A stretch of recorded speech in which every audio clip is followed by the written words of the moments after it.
So కన్ఫర్మ్గా episode అయిపోయింది shooting ఇవాళ సండే ఎపిసోడ్ కూడా.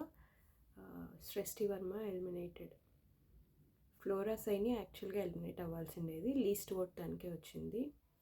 బట్ సృష్టి వర్మని ఎలిమినేట్ చేశారు. అంటే సృష్టి వర్మకు కూడా ఎక్కువ ఓటింగ్ ఏం లేదు, జస్ట్ ఫ్లోరా కంటే కొంచెం బెటర్ ఓటింగ్ ఉంది.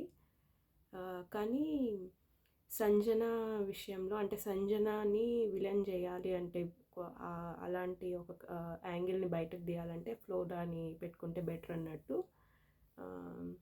సృష్టి ఎంత అరిచినా కూడా ఎగ్ విషయంలో చాలా అరిచింది సంజనాని, బట్ సంజన రియాక్ట్ అవ్వలేదు. కానీ తన లగేజ్ని లోపలికి షిఫ్ట్ చేయడానికి క్యాప్టెన్ అయిన తర్వాత ఫ్లోరా నో చెప్పింది, నేను చెయ్యను అని చాలా సింపుల్గా చెప్పింది. కానీ చాలా రియాక్ట్ అయ్యింది. సో అంటే సంజనాకి ఫ్లోరాకి పడట్లేదు, అదే ఆ ఫ్రీ బర్డ్ అన్న విషయంలో. ఫస్ట్ డే సంజన ఫ్లోరా అని అనింది కదా ఫ్రీ బర్డ్ అనేసి. సో ఆ విషయం నుంచి సంజనాకి ఫ్లోరా అంటే అసలు నచ్చట్లేదు, అందుకని బాత్రూమ్ ఇష్యూ అయింది, ఎంత పెద్ద ఇష్యూ అయింది.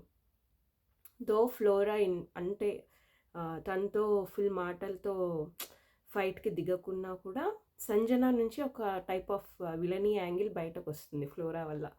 తర్వాత ఇప్పుడు ఫుడ్ విషయంలో కూడా అలానే చేసింది. అండ్ లగేజ్ షిఫ్ట్ అదే క్యాప్టెన్ రూమ్కి షిఫ్ట్ చేయడానికి చేయట్లేదు అన్నప్పుడు అంతే మాటలు మాట్లాడింది. బట్ సృష్టి గుడ్డు విషయంలో ఎంత తిట్టినా, ఎంత గట్టిగా అరిచినా కూడా తను ఏమి రియాక్ట్ అవ్వలేదు. సంజన వదిలేస్తూ ఉంది, పెద్ద అసలు ఇంపార్టెన్స్ కూడా ఇవ్వట్లేదు.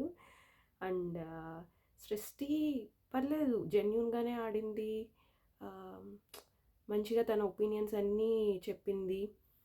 సంజనాని మీరు ఎందుకు వెనకేసుకొస్తున్నారు, తన వల్ల మీరు ఇబ్బంది పడుతున్నారని మంచి అనాలిసిస్ చేసింది. బాగుంది అమ్మాయి. బయట ఒక ఇమేజ్ క్రియేట్ అయింది కదా తనకి, కానీ అదంతా ఏం లేదు, మంచిగానే అనిపించింది. స్టిల్ తన వల్ల ఇంపాక్ట్ లేదు కాబట్టి తనని ఎలిమినేట్ చేశారు. ప్లస్ ఓటింగ్లో కూడా తక్కువే ఉంది, సెకండ్ ప్లేస్ ఫ్రమ్ బాటమ్.